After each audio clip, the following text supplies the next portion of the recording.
Well, good day, everybody. Welcome back to the channel.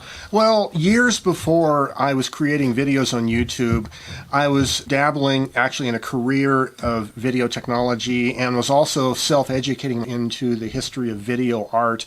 This is one such book by Doug Hall, Sally Jo Pfeiffer called Illuminating Video, an essential guide to video art. And in books like this, I've found that in the history of television technology, which is where video came from, it really came out of radio technology. And because traditional analog TVs had small screens, relatively speaking, the audio was very important to the overall experience of television and video, more so than cinema. So I've been aware for a long time that audio, the quality of the soundtrack, is very important in video work. And this came to my attention once again last week when I was down in Phoenix for the 2023 Phoenix Typewriter Roundup that was hosted by Brian Good. What a great event that was. I'll put a link down below to the video if you haven't seen it. But this little rig is what I used to film in that whole documentary of the event. It worked pretty well, but it still had some issues, and I want to talk about that. And also, because I was thinking about how can I improve it, a project came into my mind yesterday morning that I started working on. I spent most of yesterday into the evening working on it, and is kind of like the Monty Hall stick mic. Sound intriguing? Stay tuned. It became obvious to me quite a while ago that these little action cameras, like this is a GoPro Hero 7 Black, for instance, they can work quite well for certain genres of video, especially because they have really good stabilization and they're quite small. The one problem I didn't like about the GoPros, though, is the fact that the focus is fixed at infinity because it's really intended to be an action camera. And so I had been searching for a solution to use a GoPro like this, but in context of filming scenes closer up to the camera and having them in adequate focus. And so I discovered that there are some housings that you can buy, a little what they call a cage for these cameras. And this is one such cage built by Forever Cam. It takes the GoPro in the back like that, and it's made of aluminum alloy. Actually, it's quite solid. It clicks into place like that. But what makes this cage really useful is it has a filter thread, a 52 millimeter filter thread,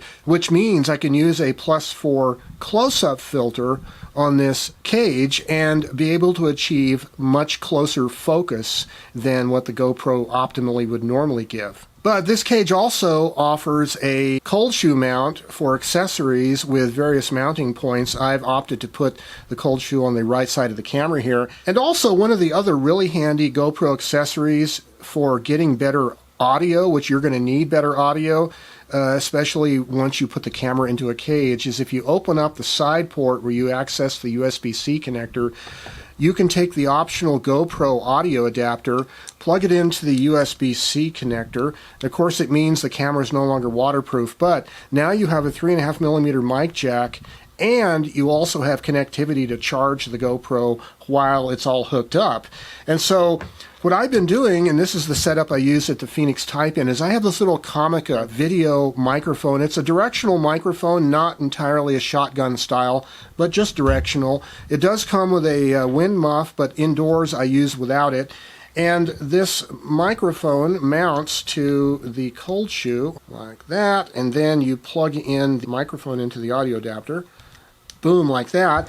And then to hold it all, I have a little flexible tripod, a little hand-sized tripod, because once you screw it into the bottom of this, it becomes like a little handle. And now this is the rig I was using, and it actually worked quite well. Really good stabilization, so as you're moving it around by hand, the picture's not jerking around or anything like that. But there is this one issue.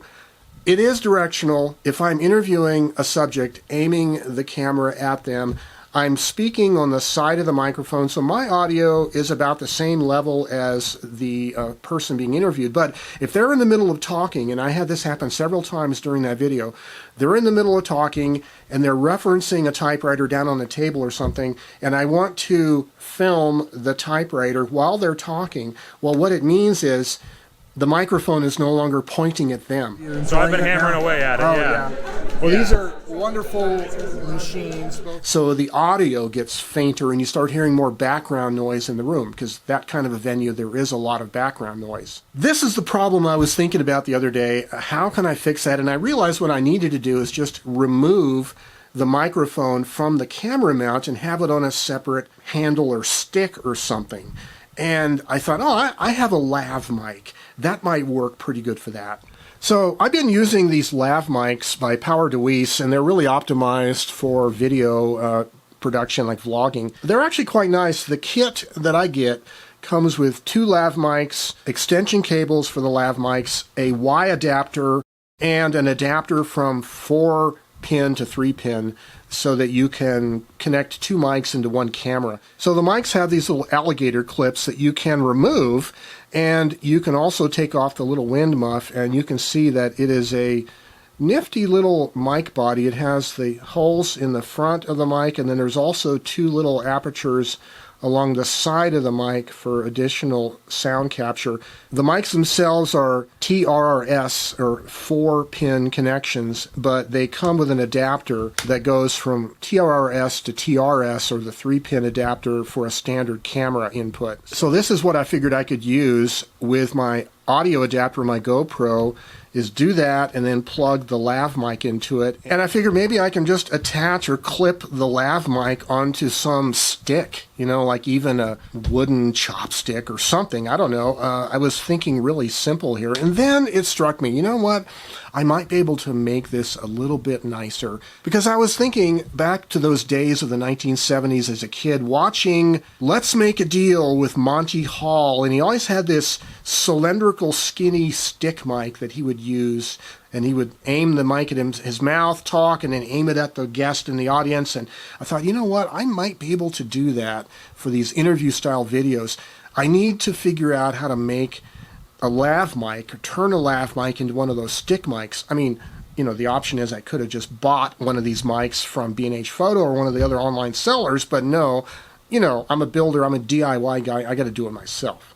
So I found a brass tube in my hardware bins, and this is 7/16 diameter, outside diameter, or roughly 11 millimeters. And so by taking off the alligator clip, I found a little rubber bushing that I cut in half and used it as a sleeve, so that this mic is now centered in the hole inside the tube of the microphone. I did go to my bins and found a slightly larger wind muff. I did some initial tests outside. Yesterday was quite a windy day, and actually it worked really well for muting the sound of the wind. I didn't really get any problems with that, but I did notice as I was moving the microphone around, I heard this click, click, click, thump, thump, thump sound. And what it was the microphone cable was banging around on the inside of the tube walls. And so I had to figure out a way to dampen the sound of the microphone cable inside the tube. And I come up with kind of a ingenious little solution. And so I took some of this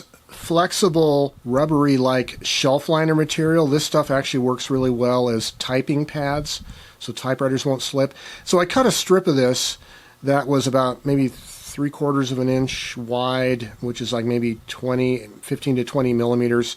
And I used it to wrap the cord of the microphone into, and then I tied a series of knots in some natural fiber twine every 3 inches or so along inside the tube, and it worked really well to dampen the sound of the microphone cable so there's no noise being made. And also I put this little rubber bushing in the other end of the tube to keep the microphone cable kind of centered, and then I covered the back of the tube with heat shrink tubing. This is, I think it was 1/2-inch size heat shrink tubing, and it makes a nice handle. I thought, you know, the finishing touch on this project is I need one of those square little logo boxes. You know, the little logo box? I don't know what you call them, but they're like a little cubicle thing that attaches to a microphone. You see the news reporters using them all the time. It gives the logo of the station or network or whatever. I needed to make one of those, and I decided, you know what, this is another good opportunity to practice my CAD skills and 3D print one of these little logo boxes. Well, this is my Onshape site, and this is the mic logo project. So I started with concentric circles here. The inner circle is the inside diameter that supposedly matches the 11 millimeter diameter of the brass tube. I have 2 millimeter thick sidewalls, I think they were, so this extra circle here.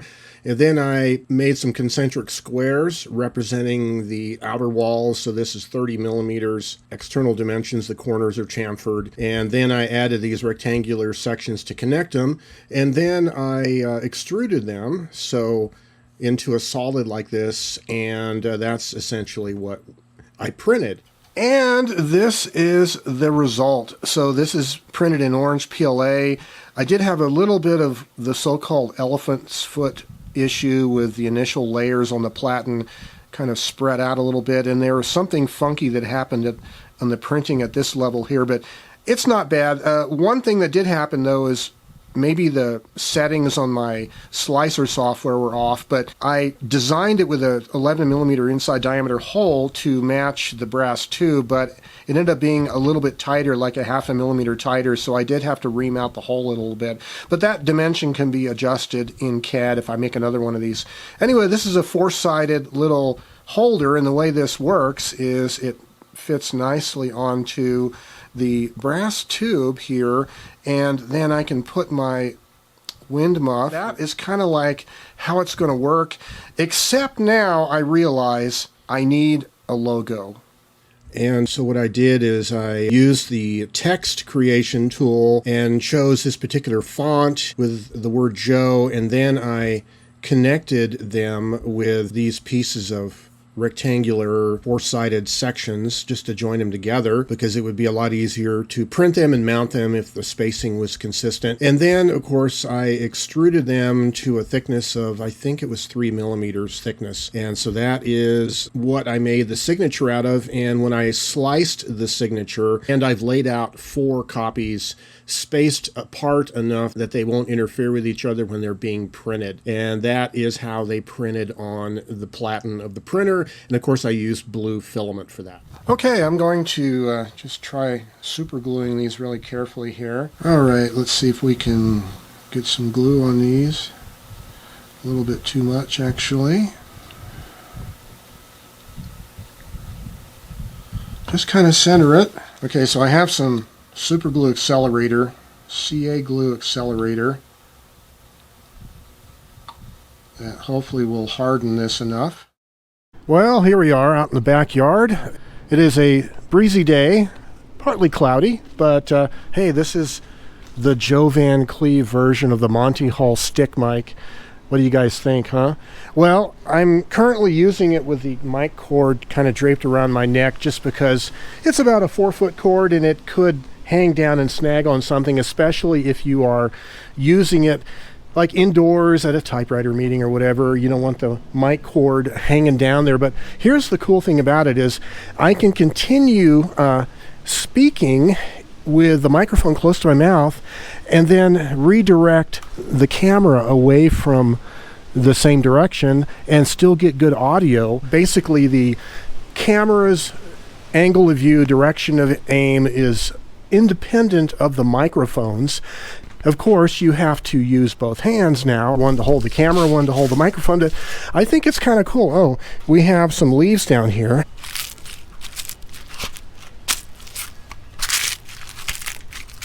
I think this project, it came out pretty good. I like the way this microphone looks. It looks very funny. It kind of reminds me of the Jack in the Box hamburger sign from back in the day. That wasn't my intention, by the way. Anyways, this is just harebrained project that came to my mind because I was thinking about how to improve the sound quality of my documentary video, and I think this might be one solution for those indoor venues with a lot of people talking and there's a lot of ambient noise. And not only is a directional microphone a good option, but getting the microphone closer to the person that's talking, you can certainly help alleviate a lot of the background noise. Well, this is Joe Van Cleve, just giving you guys some inspiration that you could also, if you wanted to, cobble together a stick mic from a lav mic, a piece of tubing of some kind, a little bit of creativity, maybe a 3D printed logo thing on the end of your microphone, and you too could have fun with it. Well, in any event, stay creative and have yourselves a great day. Bye-bye for now.